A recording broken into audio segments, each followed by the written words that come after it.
Today, we're going to talk about some of the challenges with regards to charging clients in Africa, especially if you live and work in Africa as a content creator, freelance, videographer, photographer, designer. I'm going to mostly focus on video content creators. We're going to talk about some of the practical things that you should include in your pricing, your pre-production, production, and then your post-production. It's very key to know that most times, especially as a content creator, you are being hired to do all those things. In certain situations, in bigger productions, you'll just be hired to edit, or you are just hired to operate a camera, or you're just hired to conceptualize, and that's it. But in most smaller projects, when a company is hiring you or when an individual is hiring you, they're expecting you to do the conceptualization, the storyboarding, to scout locations, to look for the actors, record the voiceover yourself, come with all the camera equipment, you record,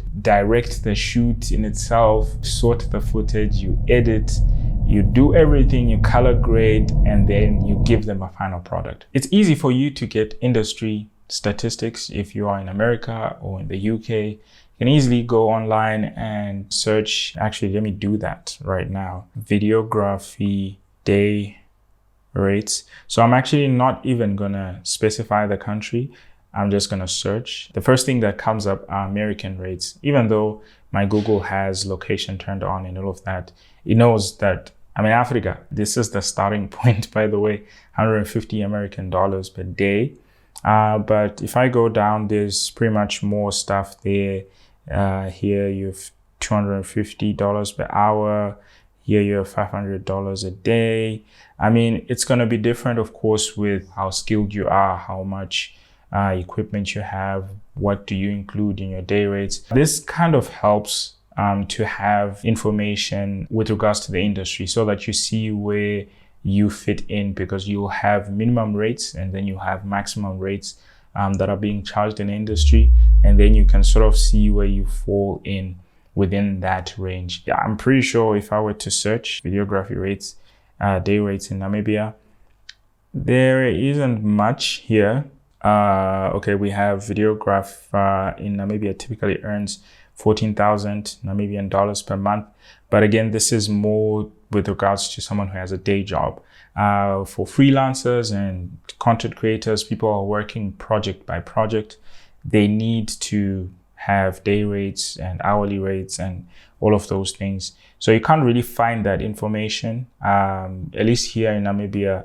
And I know in other African countries, you probably won't find this information. I remember when I searched for videographer day rates in America, the average we saw was like 250 US dollars, right?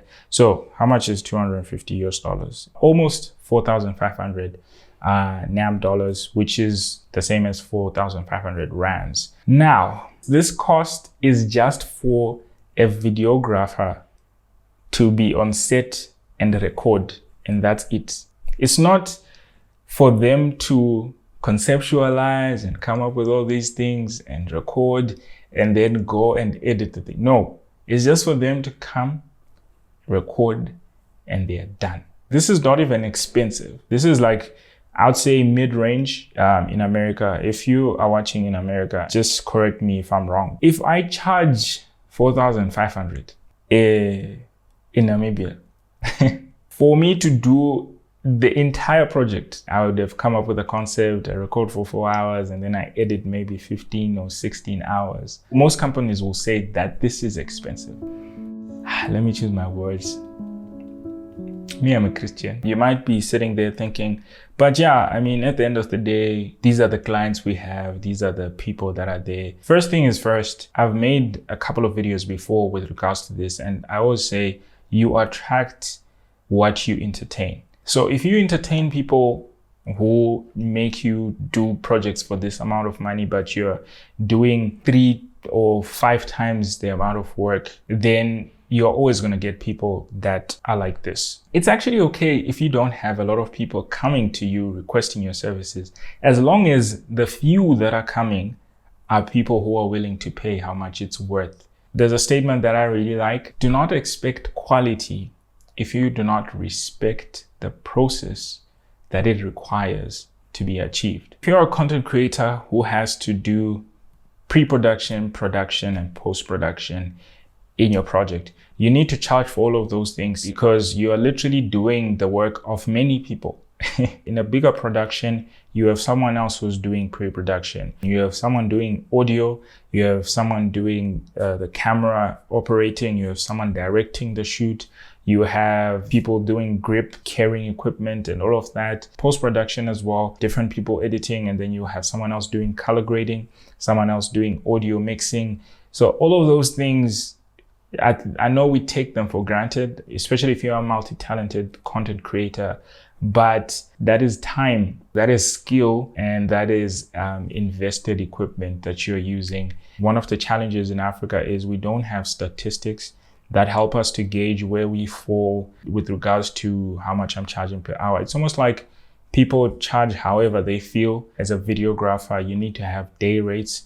You need to have hourly rates. You need to have day rates that include your own gear. So if you're going to be on set and you are recording, using your own camera equipment and all of that, you need to have a day rate for that. And then you also need to have a day rate for when you are just recording, but you're not using your own equipment. How much you charge? You have to be in the streets to know. You have to have friends in the industry. Otherwise, you just really don't know. You need to do research, how the industry is charging and where you think you fall with regards to how skilled you are, how capable your equipment is. Gear is more expensive in Africa purely because we have to import most of the stuff.